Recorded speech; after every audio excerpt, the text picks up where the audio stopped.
Hello tout le monde, j'espère que vous allez bien et que la rentrée s'est bien passée pour vous, les vacances en général. On se retrouve pour les favoris du mois. Comme d'habitude, maintenant on va commencer avec ce que je porte sur les lèvres. C'est quelque chose que vous avez déjà vu dans au moins une vidéo et ça tombe bien puisque c'est un des chouchous de ce mois-ci. C'est un Ultra Matte Lips de chez Colourpop. C'est la couleur Lumière 2 qui a été créée en collaboration avec la youtubeuse Caitlin Light. Si vous la connaissez pas, allez la voir, c'est un amour cette jeune fille. Comment ne pas les aimer? On n'a pas l'impression d'avoir quelque chose sur les lèvres. Vous voyez, ils sont hyper mat.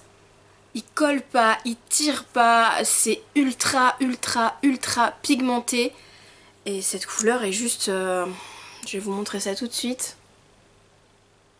Comme vous le voyez, c'est vraiment super pigmenté. Regardez ça, il y a une partie qui est déjà sèche. Voilà, il est magnifique. Je pourrais le porter tous les jours, je crois que je le porterai tous les jours. Ensuite, énorme coup de cœur également pour mon auto-cadeau d'anniversaire. Je me fais toujours un petit cadeau moi-même. Et cette année, ça faisait longtemps que je la regarde. Depuis qu'elle est sortie, en fait, je ziotais sur cette palette. Je louchais même dessus beaucoup. Et là, je me suis dit, allez, tu ne vois que des revues positives. Tu vas la prendre. Je parle bien entendu de la palette Warm Lights d'Elsa Makeup en association avec le site Spongeac. C'est un bijou cette palette, c'est un bijou. Donc déjà le packaging il est super beau, hein, c'est des chevrons. Il y a un énorme, voilà quand je vous dis il y a un énorme, c'est vraiment un énorme miroir. Et ensuite la palette déjà elle est très grande donc elle est pas évidente à emmener. J'aurais voulu l'emmener à Londres par exemple mais j'ai préféré pas le faire pour pas la casser. Mais il y a quand même de quoi faire niveau fard, niveau couleur et niveau quantité. Le blush est sublime, l'highlighter est génial. Les couleurs de la palette sont toutes plus belles les unes que les autres. Il y a certaines couleurs pailletées qui font peut-être un peu plus de chute que les autres mais il y a absolument rien à redire sur cette palette. La pigmentation est oufissime, c'est voilà. Cette palette, c'est voilà, c'est ouf, c'est oufissime. Cette palette est sublime, les couleurs sont magnifiques. Le blush en plus est le dupe quasi parfait du Orgasme de Nars. Que demande le peuple? Cette palette est géniale. Et il me semble en plus qu'il y a des promos pour la rentrée et qu'elle est en solde en ce moment. Donc si elle vous plaît, et que vous hésitiez toujours, si vous étiez un petit peu comme moi, qu'elle vous plaît mais que vous hésitiez, faut pas hésiter plus longtemps. Si c'est des couleurs que vous avez pas, allez-y foncez quoi. On reste dans les produits make-up, cette fois-ci avec un flop, limite un gros flop. C'est le fond de teint infaillible 24 heures mat de L'Oréal. Je l'ai vu partout ce fond de teint, tout le monde en parlait, j'avais besoin et envie de changer de fond de teint parce que le mien ça faisait 2 ans que je l'avais, j'en avais un petit peu marre. Je me suis donc tournée vers celui-ci, donc qui dit une texture fluide et une couvrance totale qui est mat, non gras, non comédogène, blablabla. Je l'ai pris en couleur 22 beige éclat pour qu'il soit un petit peu neutre, même si moi ma peau est dans les tons roses. Je l'ai pris en beige un peu neutre pour camoufler plus facilement toutes les rougeurs de mes joues. Donc niveau camouflage de rougeur ça va, par contre il est quand même hyper jaune et je sais pas si c'est parce que je l'applique au pinceau. Je disais, je ne sais pas si c'est parce que je l'applique au pinceau, mais il fait des taches, des amas de couleurs, des amas de matière.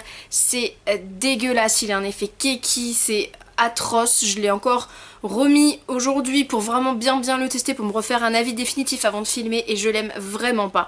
Donc peut-être qu'il faut que j'essaye plutôt de le mettre au Beauty Blender, mais dans ce cas-là, le côté couvrance totale, bah il va disparaître. Déjà que c'est absolument pas une couvrance totale, c'est une couvrance moyenne. Si en plus je le mets avec le Beauty Blender, ça va être une couvrance hyper légère, donc je sais pas, je vais voir, faut vraiment que je l'essaye avec une application à l'éponge, mais pour le moment il fait des amas. Honnêtement c'est dégueulasse, on a vraiment l'impression que j'ai le visage qui bouloche, donc je sais pas du tout. Dites-moi si vous l'avez, si vous en êtes contente et comment vous l'appliquez, peut-être au doigt, à l'éponge, je sais pas, donnez-moi vos techniques, dites-moi comment vous faites, parce que pour moi il ne me va vraiment pas du tout, alors que la plupart des filles que je suis, que je regarde, elles l'adorent. On continue ensuite avec un produit que j'aime vraiment beaucoup mais qui a un énorme bémol. C'est une solution micellaire tout en un de chez Garnier pour peau mixte et sensible, nettoie, démaquille et matifie pour le visage, les yeux, les lèvres avec une action séborégulatrice. Donc celle-ci je l'ai eu au Promo Beauté Leclerc, je les ai achetées par 2. Parce que tout le monde en parle de ces lotions micellaires, de la rose surtout, en disant qu'elles sont très proches des Bioderma, qu'elles sont très bien. J'ai absolument rien à redire dessus, à part Mon Dieu, qu'est-ce qu'elle pue. C'est même pas l'odeur est dérangeante. Non, non, c'est elle pue. Mais vraiment, c'est atroce. Je me suis dit que c'était peut-être que la mienne. Sauf que ma maman, à qui j'ai donné la rose, la normale, puisque j'en ai acheté, pareil, un pack de 2, j'en ai besoin que d'une, donc j'en ai donné une pour tester. Elle m'a dit pareil, elle m'a dit, elle démaquille bien, elle est très très bien, mais elle pue. Donc je pense que c'est cette gamme domiciliaire qui est comme ça, donc dites-moi vous comment est la vôtre si vous la connaissez. Elle est bien, elle est super efficace mais elle pue la mort, donc déjà que mon tonique c'est de l'eau de romarin pour le soir et que ça sent pas bon du tout, mais comblé avec ça, enfin je sais pas, je viens me coucher, ça sent la poubelle quoi. Je vais la finir hein, mais... Je la rachèterai pas, c'est dommage parce qu'elle est vraiment super efficace. Mais voilà, si je vous dis c'était pour aller se coucher en apnée, c'est pas la peine. On passe sur un produit que j'ai adoré. J'utilise depuis plusieurs années maintenant, depuis 4-5 ans, des Tangle Teezer. Mais je sais pas si vous êtes comme moi, mais comme elles ont pas de manches, de temps en temps quand je brosse, et bah, elles m'échappent des mains, elles tombent, elles volent, toujours bien sûr.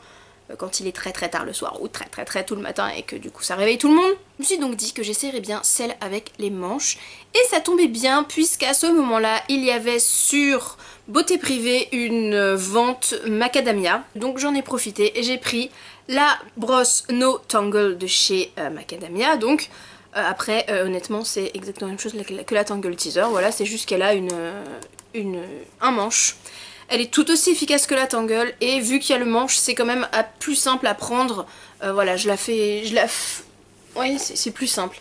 Je la mets moins partout, en plus comme j'ai les cheveux hyper fins qui s'accrochent beaucoup, dès que ça fait des nœuds, l'autre dès qu'elle a un petit peu les nœuds, bah, elle me tombe de la main, là ça va, je la prends mieux en main.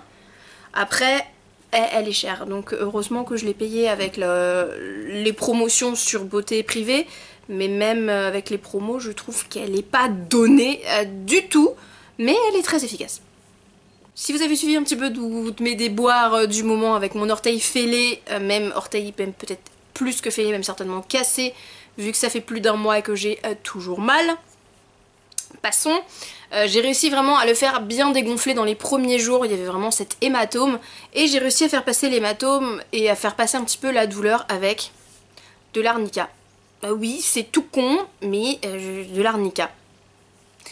C'est vrai que j'avais rien, j'avais aucune crème anti-hématome et vous avez été plusieurs à me dire prends de l'arnica en gel ou de l'arnica en comprimé, tu verras, ça va t'aider à faire passer la douleur, ça va t'aider à dégonfler, à faire passer l'hématome.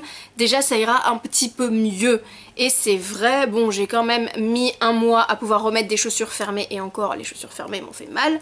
Donc heureusement que ça m'est arrivé en été parce que passer tout l'hiver avec des tongs, il faut pouvoir le faire, mais moi personnellement je pense que je pourrais pas le faire. Donc revenons-en à nos moutons, j'en suis navrée.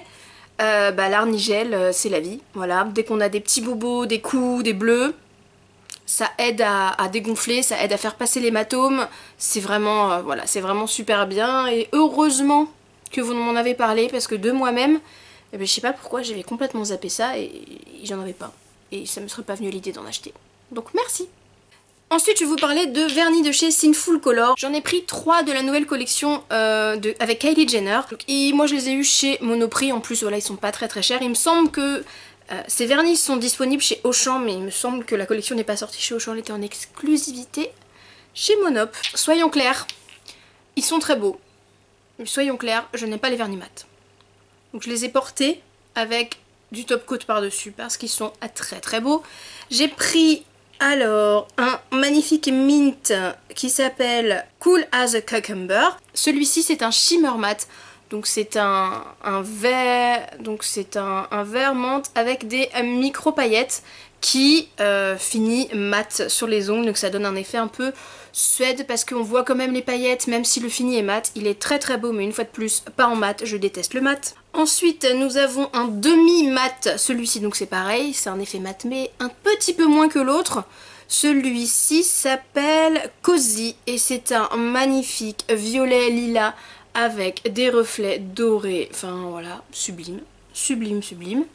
Et le petit dernier s'appelle Curtsey, c'est pas évident à dire. Et celui-ci, un demi-mat également, et lui c'est pareil, c'est un bleu assez clair avec des reflets un peu jaunes et verts. Voilà, vous voyez les reflets. Il est magnifique. Après, je sais pas si c'est dû au fait qu'il soit une formulation mate, mais ils ne tiennent pas très bien, malheureusement. Les couleurs sont magnifiques, ils s'appliquent très très bien, le rendu est génial, ils sont mais vraiment vraiment magnifiques. Par contre, je suis pas allée plus de 2 jours de tenue. Peut-être qu'il faut que j'essaye avec d'autres top coat, peut-être à cause, ou alors à cause de la formulation mat, mais ils tiennent beaucoup moins bien que les vernis Sin Full Color de base qui sont de très très bons vernis avec un rapport qualité-prix de dingue. Donc je suis super super super déçue par la tenue qui est absolument pas au niveau de la marque, mais les couleurs, elles sont sublimes. Et là je vais certainement me faire conspuer, me faire hurler dessus, crier dessus, ou je vais me faire lyncher en commentaire. Peut-être, mais on est tous différents et ce n'est que mon avis. J'ai détesté, mais quand je vous dis j'ai détesté les Magnum double au beurre de cacahuète, au peanut butter. Ceux-là, je les ai vus partout, tout le monde en mangeait, tout le monde disait « Ah, ils sont trop bons, ah, ils sont délicieux, oh non non, qu'est-ce que c'est bon !» Donc je me suis dit, bah le jour où je les trouve, je les achète. Je les ai trouvés dans mon Carrefour, je les ai achetés. Et honnêtement, bah c'est du Magnum double quoi. Donc c'est un Magnum avec un peu de caramel et un truc de chocolat autour. Donc oui c'est bon puisque c'est la marque Magnum, mais en faire tout un foin pour un truc au beurre de cacahuète qui n'a, excusez-moi du peu, absolument pas le goût de beurre de cacahuète, non. Donc c'est bon. Voilà, j'ai détesté parce que c'était censé être au beurre de cacahuète et que c'était pas du tout au beurre de cacahuète, mais en tant que Magnum en lui-même, c'est très bon, c'est du Magnum. Donc en tant que glace, oui, mais en tant que glace au beurre de cacahuète, non, sérieux, non, au secours, Ben Jerry's, c'est des dieux pour ça, donc je vois pas pourquoi on se casserait la nénette à acheter du Magnum beaucoup plus cher et en fait ça a pas le goût, non. C'est un très très très léger goût de cacahuète. Ça aurait été meilleur avec des petits morceaux de cacahuète dedans ou des petits morceaux de cacahuète autour. Ça aurait plus eu le goût de cacahuète que cette sorte de crème caramel cacahuété. Non, c'est... Dans ce cas-là, je sais pas, autant mettre du vrai beurre de cacahuète. Mais non, c'était vraiment vraiment vraiment bizarre et c'était vraiment pas bon. Voilà, moi qui mange le beurre de cacahuète à la cuillère, non, ça n'a pas le goût de beurre de cacahuète, je suis désolée, c'est pas bon du tout. Voilà, on en a terminé pour aujourd'hui, j'espère que cette vidéo vous a plu.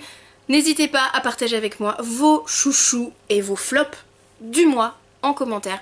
Jusqu'à la prochaine fois, je vous fais plein d'énormes bisous et bon courage pour la rentrée, bye bye.